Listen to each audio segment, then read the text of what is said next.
So many questions, right, raised by all of this. So what did the then Secretary of State, Hillary Clinton, have to say shortly after that attack? These are her comments from September the 12th, the day after Benghazi, where she again referenced a video as the cause, despite knowing the night before that it was a terrorist attack. Listen to this. Some have sought to justify this vicious behavior along with the protest that took place at our embassy in Cairo yesterday as a response to inflammatory material posted on the Internet.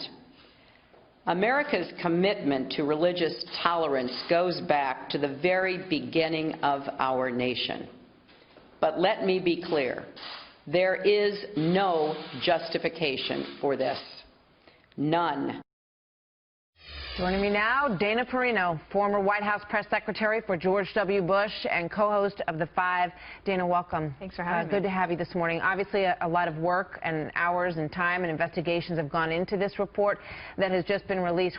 We've talked so often about the before, the during, and then the after. And some would say the cover-up, based on what we have heard from Hillary Clinton there. But one of the very interesting aspects of this report is looking at what President Obama was doing in the after period and how diligent he was in trying to get to the bottom of this. What did we learn? Well, one of the things that we find out from the report, and Steve Hayes reports on this in an article in the Weekly Standard this morning, is that there's been a question as to what happened. You know, we didn't know about this meeting, the 7:30 teleconference where Hillary Clinton is there, and even though Panetta has given the deploy order, we know that that wasn't a conversation that was about deploying. It was about how to talk about something that didn't happen, which was a spontaneous attack based on a video.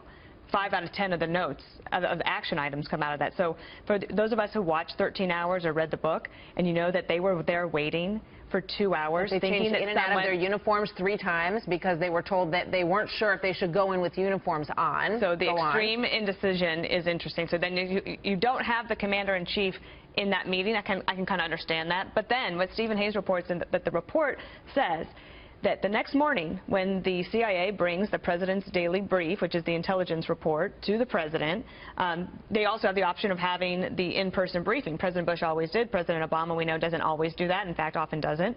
And on that day, though, the next morning, decides not to do an in-person briefing, doesn't meet with the CIA, is handed the PDBs, the Presidential Daily Brief, by the Chief of Staff, Jack Lew, and then he went to Las Vegas for the fundraiser. That, to me, is shocking. And then earlier today, there's a report out that says that voters would trust Hillary Clinton 50% over 39% on terrorism. That's usually a Republican stronghold that we would be able to say, but Republicans with confidence. Republicans would definitely do better with terror. That's not what that poll said, but it's the Trump campaign looks at this and asks the question, like, really, do you think that Hillary Clinton would be a better and more decisive commander-in-chief than I would be? So, you know, the obvious question is why? So the president, we've just lost 4 Americans. At this point, they're still scrambling to identify Ambassador Chris Stevens, I believe, in the early hours of that morning on the day after September 11th. So why would the president not? So he had absolutely no meeting with top intelligence officials that morning? Well, we know that every day the president's daily brief is brought to the president, and it's handed to either to him and there's a briefing, or just handed to him and he reads it. We know that he decided not to meet in person on a day after they know that it's a terrorist attack. So you would think they would want the terrorism briefing, to find out what they knew. But the White House, we also know from other reports and from books that they were worried about and thinking about how were they going to spin this.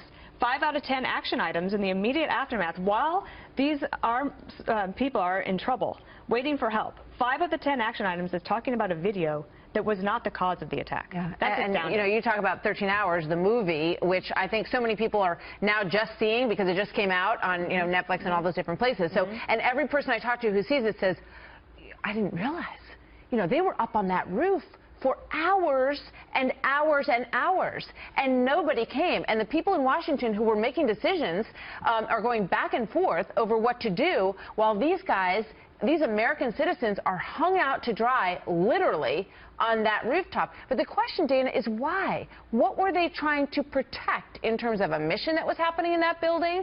Or, there's been talks about trying to collect weapons caches after Gaddafi was deposed. I mean, why? It could be all of those things. It also could be that they were trying to figure out a way to protect President Obama from looking like he had just taken his eye off the ball during an election campaign because it was in the heat of the final stretch of the election before the 2012 election. And then he went to the fundraiser, and they've been sort of covering up ever since. Another thing in the aftermath is President Obama says, we're going to pursue all these people that did these attacks, perpetrated the attacks. One. Great point. They have found one. And that guy was sitting around for a long time, drinking cocktails. Yeah, and margaritas or exactly. something. Smoothies. That's what and they knew exactly where he was and didn't take him in. It's so mind-boggling. And what they've really been able to do, the Democrats have been able to make Republicans look ridiculous, like we're just obsessed with Benghazi. But these are good points. And I think that Trey Gowdy should be commended for doing the report in the measured way that he did and let the chips fall where they may. Yeah. And you always hear about the hours of interviews and all of the emails that were turned over. But I believe what we're going to hear from Trey Gowdy is that the significant materials they believe they never got. Right, because there was a lack of cooperation with the administration. Absolutely. Thank you very much, Dana. Lots more to come on this. Good to have you here this morning.